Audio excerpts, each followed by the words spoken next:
Hello, my name is Myron Richardson, Executive Director of Flanner House of Indianapolis, and I'm standing here today with Tavion Callahan, who is a student at School 44 who lives in the Flanner House area. Say hello, Tavion. Hi. Well, you know, friends, we continue to need your support and solicit your support of Flanner House programs. Currently, we're looking at some serious facilities issues here. Our programs, quite frankly, have outgrown the facility that we're in, and that's a good thing. And so we're looking at trying to construct a new facility on Martin Luther King Jr. Street. We're conducting a feasibility study right now to determine if we can do that. We're envisioning a facility that will have a library in it, it'll have social services space, it will have a community room, it will have a new early childhood education facility attached to it. You know, that will be really represents the excellence of this agency and the services that have been provided over the years. So we really want you to think about that and think about ways that you can support us in achieving and getting this done. The following, you're going to see some highlights of some of the programs at Flanner House from 1898 till now. So please enjoy the video presentation that will follow. And we continue to solicit your support. Thank you very much.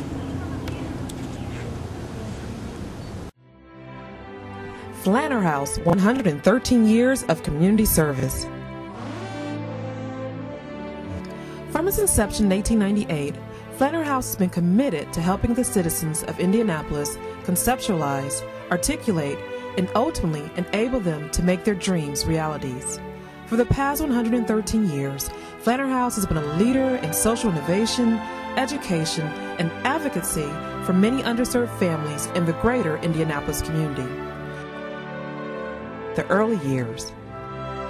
As with most industrialized and urban areas, Indianapolis received an influx of new citizens, specifically African Americans, who had migrated from the South to the North in the hopes of achieving their American dreams. Met with the uncertainty of a new land and the prospect of providing for their families, Flanner House was a settlement house that was a bridge to vital human services for Indianapolis' newest residents. Rather than focusing on the impossibilities and improbabilities, Flanner House focused on individual and communal success. I'm Sam Model, Executive Vice President and Chief Operating Officer for Indiana University Health. Well, first of all, I'd like to congratulate Flanner House on 113 years of service to the community. And Flanner House is a big part of my life because my experience at Flanner House was growing up in a household where both parents had to work. And so Flanner House was our preschool activity, it was our after-school activity, and it was our summer camp and activities as well.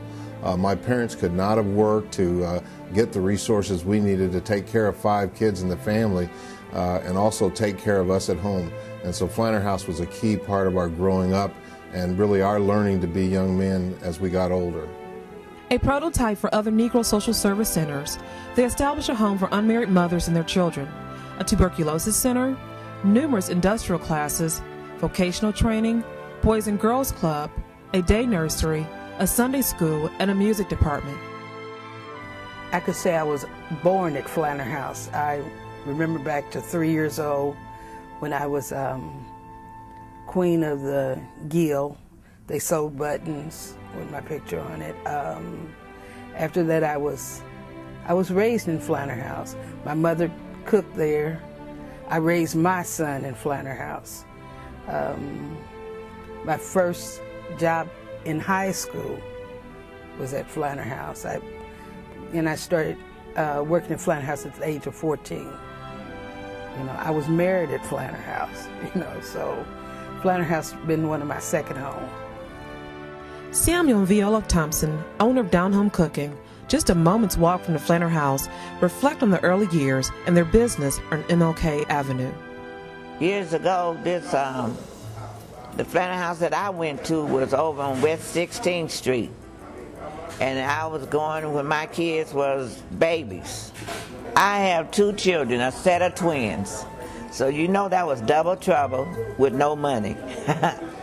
They offered you medical help. They took care of my kids, gave them their shots, gave us milk, took dental care for us, and also helped me and my husband with dental work. And And that was great because, as I said before, we did not have any funds, no money.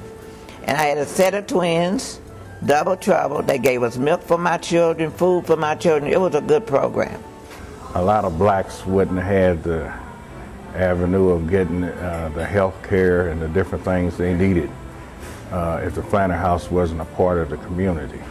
I think the Flanner House was started from years ago by the more rich, the funeral home director, Frank Flanner, I think, Flanner and Buchanan. I said, well, that would be something to do when I retire, cook. Because since I liked it so well, I might as well open me up a business and sell to the public instead of stay at home and sit down and eat it. I've hired people in the community to help me work my business, and that's been going very well. My business has been very successful. I've met a lot of nice people throughout the business, and so I do not regret doing this matter. It's good for the community. I think the people appreciate us being here in the community, so that's the way I did it. Flanner House continues to provide life-changing programs that make a huge impact on the community in which it serves.